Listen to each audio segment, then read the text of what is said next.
सो मुझे बस कुछ चीज़ें शेयर करने का मन था।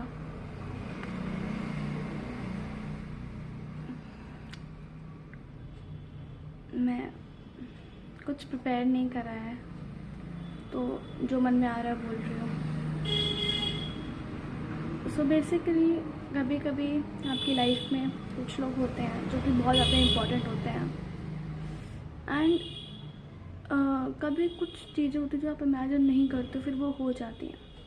मतलब nobody imagines the death of their loved ones, and फिर वो हो जाती हैं कुछ चीज़ें अनएक्सपेक्टेडली, एंड वो बहुत गंदा हिट करती हैं आपको।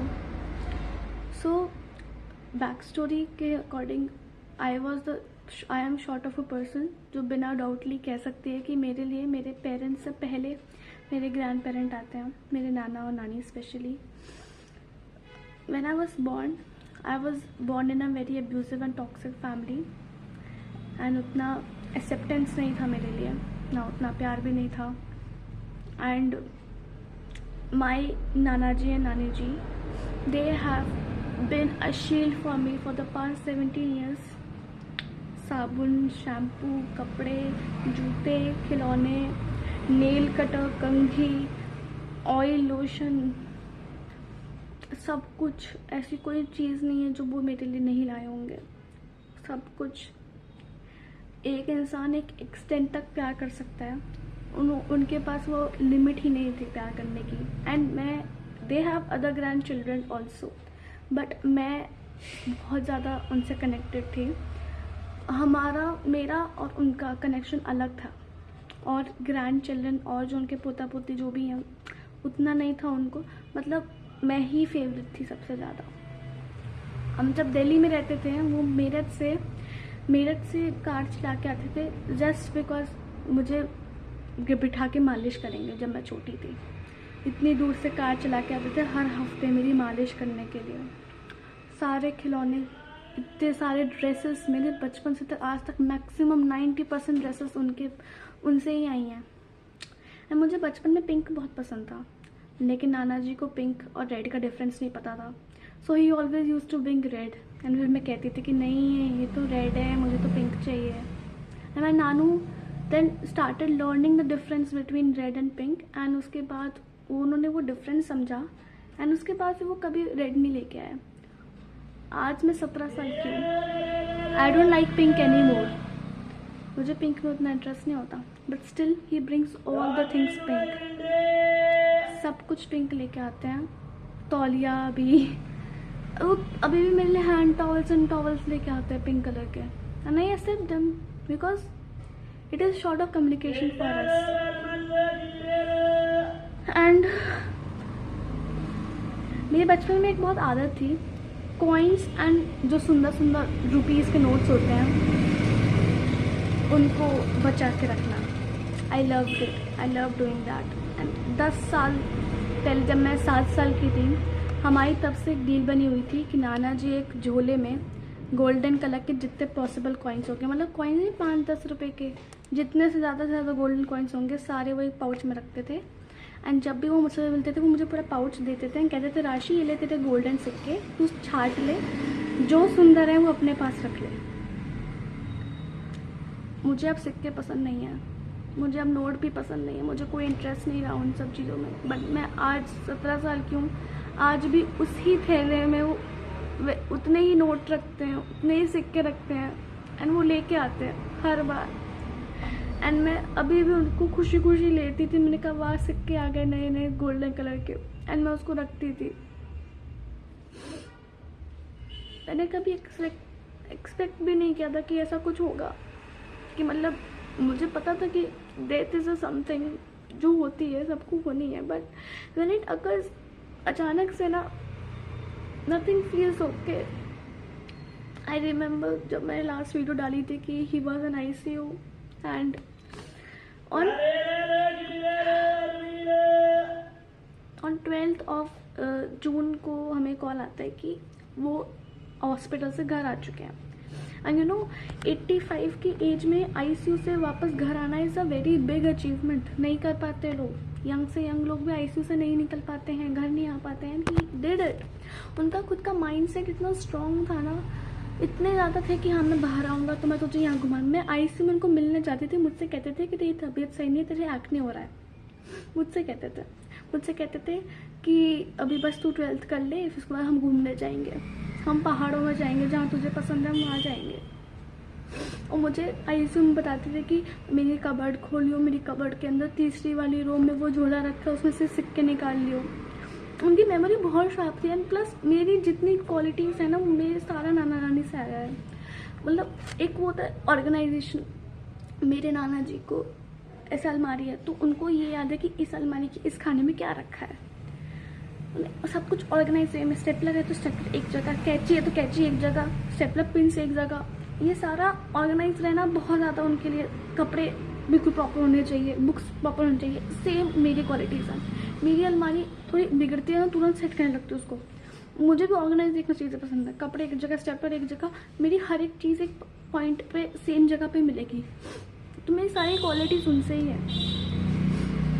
एंड मतलब इतना ज़्यादा अटैचमेंट था ना, इतना ज़्यादा अटैचमेंट। मुझे पूरी दुनिया में किसी से उतना अटैचमेंट उतना नहीं है जितना मुझे उनसे है।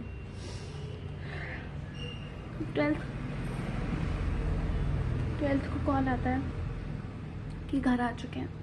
आई वॉज सेलिब्रेटिंग कि वाह अब तो घर आ चुके हैं। मैं उनके साथ नहीं थी उस पॉइंट पे मैं, क्योंकि वो अराउंड 20 दिन आईसीयू में, कभी हॉस्पिटल में, कभी आईसीयू में, फिर वार्ड में आ रहे हैं, वार्ड से वापस आईसीयू जा रहे हैं।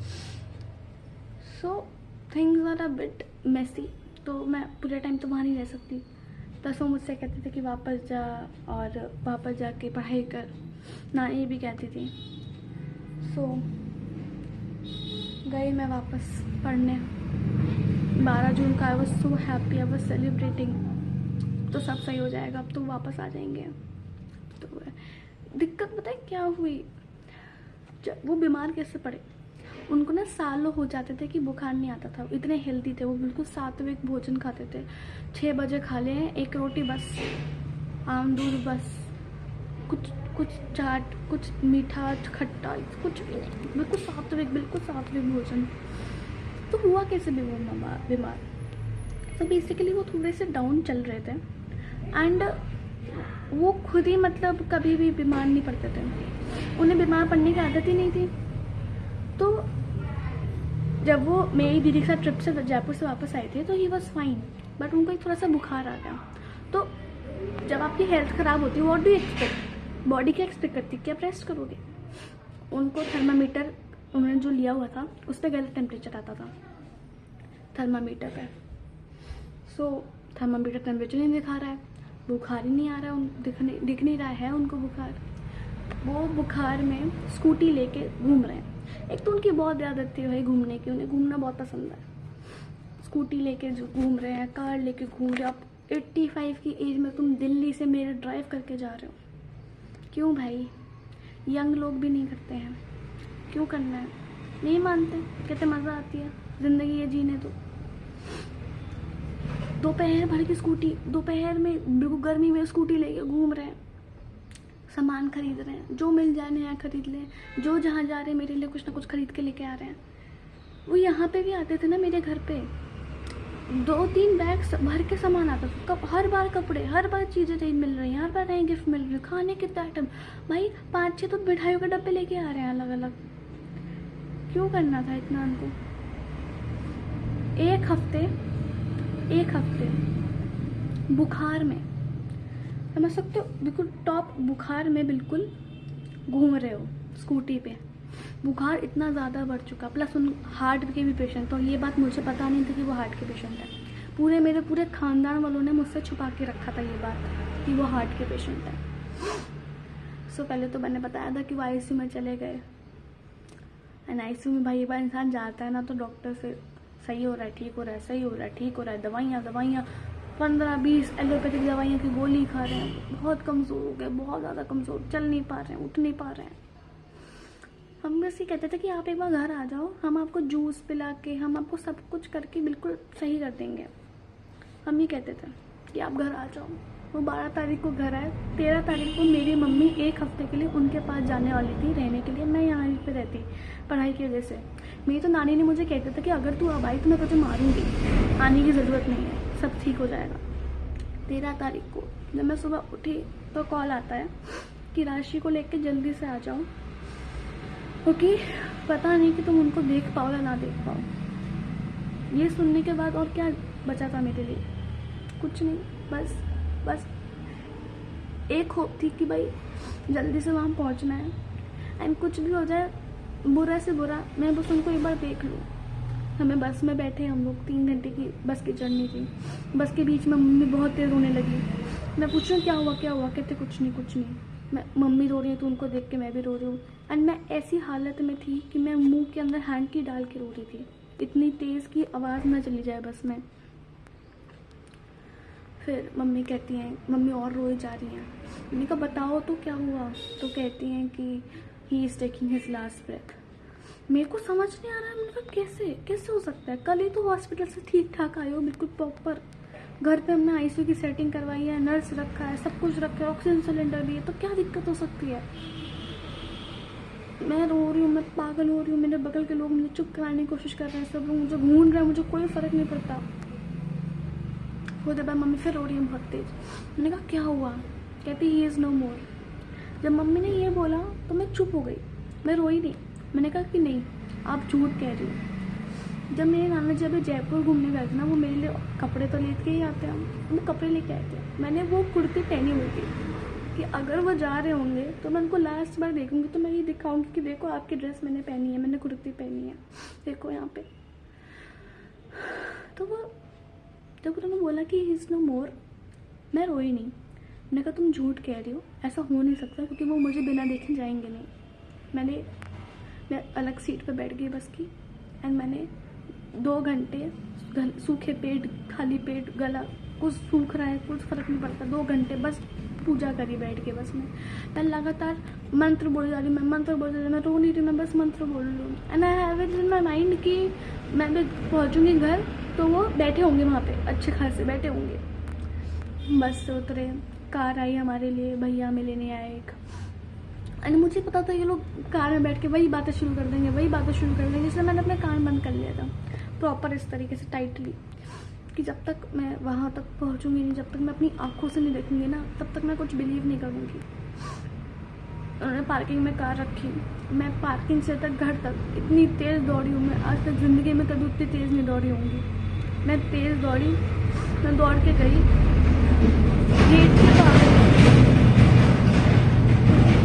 गेट के बाहर सब स्लीपर्स वगैरह रखी हुई सबकी, तो मैंने भी स्लीपर उतारी, मैं अंदर गई और कुछ नहीं बचा था वहाँ पे, कुछ नहीं बचा था वहाँ पे, कुछ भी नहीं बचा था, सब खत्म हो चुका था। उस पॉइंट पे लगा कि यार बस हो गया, मेरी लाइफ खत्म है, माई वर्ल्ड कोलैप्स्ड, कुछ बचा ही नहीं था वहाँ पे बिल्कुल भी। बस सफ़ेद चादर में वो लेटे हुए हैं, एंड एक कॉर्नर पे सारी औरतें बैठी हैं। मैंने कुछ नहीं देखा, मैंने आसपास मुड़ा भी नहीं, मैंने बस देखा कि सब खत्म हो चुका है, सब जा चुका है। मैंने बस चादर देखी, मैं वहीं पे बेहोश हो गई, मैं वहीं पे गिर गई मैं। फिर मुझे पता भी नहीं कि किसने मुझे उठाया, मुझे डेड बॉडी से दूर करा, जैसे मुझे घसीट रहे थे वो सब, मैं बिल्कुल लेटी हुई थी, एंड वो मुझे डेड बॉडी से घसीट के दूर कर रहे थे। तभी मुझे अचानक से अपने सेंसेस आए, मैंने सबको धक्का मारा, मैंने कहा मुझे छोड़ दो सब लोग, और मैंने डेड बॉडी को टच करना शुरू किया, एंड सब लोग चिल्ला रहे कि नहीं डेड बॉडी नहीं टच करते, ये नहीं टच करते। और मैं बस रो रही हूँ, मैं इतनी तेज़ रो रही हूँ कि वॉचमैन वगैरह सब घर में आके कहते क्या हो गया। सब खत्म था भाई, कुछ था ही नहीं उस पॉइंट पे, कुछ भी नहीं बचा था। मैंने कहा मुझे एक बार देखने दो, मुझे एक बार शक्ल देखने दो, कोई मान ही नहीं रहा है मेरी बात। लेकिन फिर मैंने बहुत तेज़ से चिल्ला के बोला कि मुझे शक्ल देखने दो, मैं नहीं कर पाऊँगी, मुझे शक्ल देखने दो। फिर हमने चादर उठाई, सो रहे थे वो, बस सो रहे थे, कुछ नहीं था भाई, बस सो रहे थे वो आराम से। मैंने अपने आँख सूपों से मैंने कहा ये देखो ना लो, मैं क्या पहन के आई हूँ आपके लिए, और उन्होंने मुझे नहीं देखा, वो बस सो रहे थे, कुछ नहीं देखा उन्होंने मुझे नहीं देखा आखिरी बार। और मैंने उनका सर पे हाथ ऐसे फैलाया, शरीर इतना ठंडा था ना, इतना ठंडा शरीर था कि उसे देख के पता चल गया था कि ये तो बहुत पहले जा चुके हैं, ये अभी नहीं गए, ये बहुत पहले छोड़ के चले गए हैं मुझे। कुछ नहीं, फिर मैं वही ज़मीन पे पड़े पड़े मैं 1 घंटे तक बस रो रही हूँ। मैं इतनी तेज़ रो रही हूँ कि सब मुझे हटाने की कोशिश कर रहे हैं, मैं सबको धक्का मार रही हूँ। मुझे पता नहीं कौन रैंडम आंटी आके कह रही बेटा कुछ नहीं होता, कुछ नहीं होता, यही जीवन है, यही जीवन है। मैंने कहा तुम सब झूठ बोल रहे हो, तो कुछ नहीं हो सकता, वो मुझे छोड़ के नहीं जाएंगे, वो मुझे बिना देखे तो नहीं जाएंगे। और फिर उसके बाद मैं मतलब मुझे याद भी नहीं फिर क्या हो रहा था, मुझे कुछ याद नहीं है, मुझे कुछ याद नहीं आ रहा यार। आई am not making this video कि सबको मैं बताऊँ कि क्या हुआ है, but I am making this video because किसी को ये चीज़ बता के कोई समझ नहीं सकता कैसा फील होता है। मैं किसी को बताऊंगी अपने सामने खड़े होकर तो कोई कुछ नहीं समझेगा और कोई मेरी सुनेगा भी नहीं। भाई मैं रो रही हूँ, मुझे लोग कह रहे हैं कुछ नहीं होता, एक दिन सबको जाना होता है। 85 के थे, अच्छी उम्र थी, हंसते हुए गए हैं, बोलते हुए घर आके दम छोड़ा। अरे मुझे पता है यार, 17 साल की हूँ, मैं पागल थोड़ी ना हूँ जो मुझे ये सब पता नहीं होगा। लेकिन जब कोई चला जाता है यार, वो कुछ मैटर नहीं करता है, वो सब बस बहुत दर्द होता है यार, बहुत दर्द होता है। मैं इतने ज़्यादा शौक में थी कि मेरे पैर काम करना बंद कर दिए थे, उसलिए एक टेम्पररी पैरालिसिस सा हो गया था मुझे। मैं वहीं पे लेटी हुई हूँ डेड बॉडी के बगल, एंड कुछ नहीं बचा। फिर वो अचानक से डेड बॉडी को उठा के अंदर ले जाने लगी, कहते उनके कपड़े बदल लिए। मैं उनके पीछा करने लगी, मुझे सब ने रोक लिया, सब चिल्ला के मेरी मम्मी को कह रहे हैं कि आपकी बेटी पागल हो चुकी है, देखो आपकी बेटी क्या कर रही है, उसको रोको। मम्मी भी रो रही है, कुछ नहीं बचा यार। मुझे तो पता भी नहीं कि शायद मेरी बहन आई थी, मेरी रियल सिस्टर, वो आई एंड उसने मुझे गोद में रखा है, मुझे दूर किया, कहती कुछ नहीं होता, सब ठीक हो जाएगा, शांत हो जाओ। उसी की गोदी में मैं रो रही थी। कुछ नहीं था यार, कुछ नहीं बचा मेरे लिए। एंड उसके बाद फिर उनके कपड़े बदले, वो वापस से आई सी रूम में, मैं वापस से उनको पकड़ रही थी, मैं उनके बार बार सर सहला रही थी उनको, क्योंकि मैंने कभी उनका सर नहीं सहलाया जैसे वो मुझे सहलाते थे। एंड देन फिर उनके कपड़े बदले, उनको फिर से चादर में बंद करा, और मतलब मैं ऐसी पागल हो गई थी कि मैं डेड बॉडी के बगल बैठ के उससे बातें करने लगी, डेड बॉडी के बगल बैठ के। एंड मैं उसके बगल बैठ के बातें कर रही हूँ, उनके कान में बातें कह रही हूँ कि आप कहाँ चले गए, मुझे छोड़ के, क्या हो गया। मैं उनको प्रॉमिस कर रहा कि आप कुछ भी हो जाए मैं डॉक्टर बन के रहूँगी, मैं जिस दिन भी स्टेथोस्कोप पहनूंगी ना, मैं आपका नाम लूँगी। मैंने ये सब उनको प्रॉमिस करा, मैंने उनको बोला कि मैं अच्छे से रहूँगी। मैंने उनको थैंक यू बोला, क्योंकि मैंने कभी उनको थैंक यू नहीं बोला था अपनी लाइफ में। बहुत ख़राब लगता है यार उस पॉइंट पे। फिर सब उनको उठा के राम नाम सत्य बोल के जाने लगे। हम मुझे कहते लड़कियाँ नहीं जाती, लेकिन मैंने कहा मैं जहाँ तक जा सकती हूँ मैं वहाँ तक जाऊँगी। एम्बुलेंस में उनको वापस ले जा रहे थे, मैं नंगे पैर सड़क पे धूप में, बिल्कुल नंगे पैर में उनके पीछे पीछे चली गई। उनको एम्बुलेंस में रखा है ना, एम्बुलेंस का गेट बंद होने से पहले ही मेरे पास कुछ नहीं बचा था यार, कुछ भी नहीं बचा था। मैं बस अपना सर उनके पैरों में लगा दिया 2 मिनट के लिए, एंड फिर मुझे हटा दिया। और फिर मेरी हालत ऐसी थी कि मैं पैदल चल के दोबारा घर नहीं आ सकती थी, मुझे 3 लोग पकड़ के घर लेके आए। मैं ऐसी हालत थी। मैं घर आई, मैं रो रही हूँ। फिर मेरी नानी मुझे आते हंसते हुए, मेरी नानी इतनी स्ट्रॉन्ग है। मेरी नानी 50 साल से गीता पढ़ रही है, उनके पास गीता की प्रॉपर प्योर नॉलेज है, तो वो डेथ को बहुत अच्छी चीज़ मानती है। एंड वो मुझे समझा रही है कि बेटा अगर डेथ नहीं होगी तो पृथ्वी के सारे लोग कहाँ रहेंगे, इतने सारे लोग आते हैं। और फिर कहती है कि जो तू कर रही है वो प्यार नहीं, वो मोह है। कहते जो तूने प्यार करा वो प्यार वो हमेशा याद रखेंगे, जो तू अभी मरे हुए शरीर से प्यार कर रही है वो मोह है बेटा। कहते आत्मा जा चुकी है, बहुत देर पहले जा चुकी है। वो कहते कि तुझे कुछ करना उनकी खुशी के लिए तो बस पढ़ाई करके डॉक्टर बन जा, वो बहुत खुश होंगे। आई नो ये सब वो मेरे लिए कह रही थी, बस यार नहीं हो पाता, बहुत दिल दुखता है। और फिर मैं इतना रो रही हूँ कि सब लोगों ने कहा कि इस लड़की को सुला दो, ये तो पागल हो चुकी है, तुम्हारी बेटी गई। तो उन्होंने मुझे ज़बरदस्ती सुला दिया। मैं सोई हूँ, जब मैं सो के उठी हूँ मतलब नहा धो के मैं खा पी के थोड़ा सो गई, फिर उठाया मुझे, तुरंत उठते ही मुझे उल्टियाँ शुरू हो गई। मेरी तबीयत इतनी ख़राब हो गई शॉक की वजह से या फिर किसी भी वजह से, मैं उल्टियाँ करी है। मुझे two series of panic attack आए। मेरे पापा मुझे ऐसे लेके ऐसे मेरे मुंह में लंग्स की एंड हार्ट की एंड एंग्जाइटी की गोलियां डाल रहे हैं ताकि मैं ठीक सांस ले पाऊँ। मैं 15 मिनट तक हाँप रही हूँ, मैं सांस नहीं ले पा रही, मैं रो रही हूँ, मैं नाना जी को बुला रही हूँ। कुछ नहीं बचा यार, कुछ नहीं बचा है।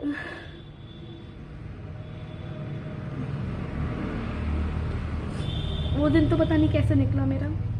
बट मेरे को ये चीज़ समझ नहीं आ रही है कि मतलब मैंने अपनी नानी से पूछा कि नानी, जब उनकी डेथ हुई तो मैं एक बार लगातार 4-5 घंटे रो गई एंड उसके बाद अगले दिन से मैं एक बार भी नहीं रोई हूँ। मैंने कहा क्यों? मैंने कहा दूसरों को देखो, उनके नाम सुनते ही रो रहे हैं, मेरी मम्मी रो रही है, मेरी बहन रो रही है। मैंने कहा मुझे रोना क्यों नहीं आ रहा? तो नानी कहती कि तो अच्छी बात है, रोने से क्या होगा।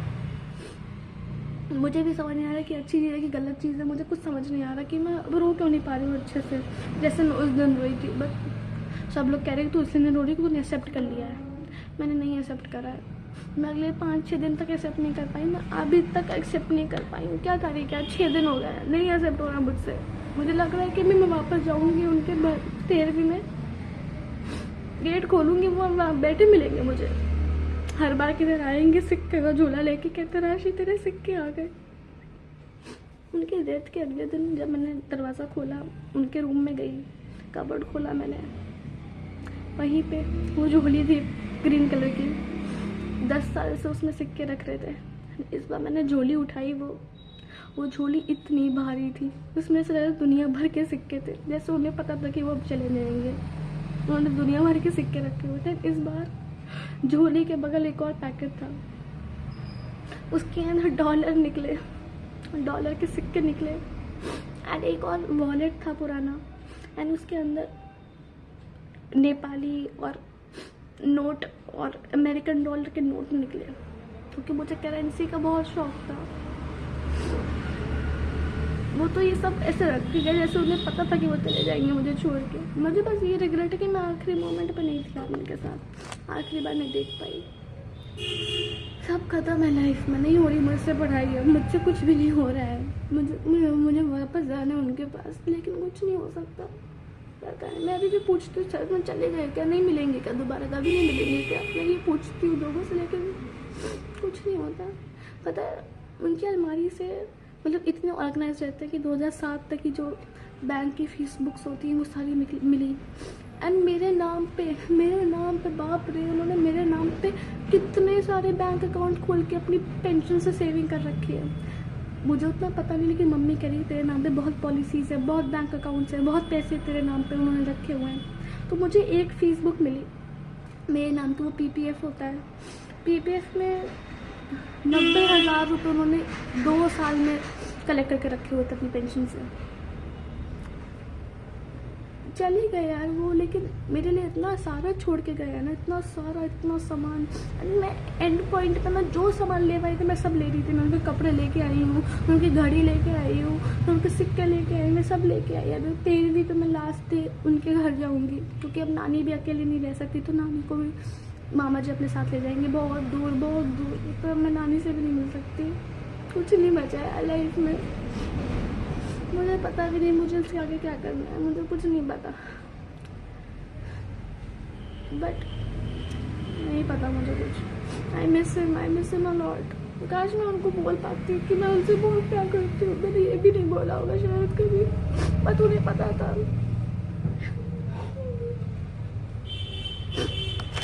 I miss him a lot and आज वो जहाँ भी है वो खुश रहे। मैं उनको दिया वो प्रॉमिस मैं फिर कर पाऊँ कि मैं डॉक्टर बनूंगी एंड मैं जिस दिन स्टेथोस्कोप में पहनूंगी मैं उनका नाम लूंगी। I am not doing this for attention और anything, I just wanted a space to empty myself out.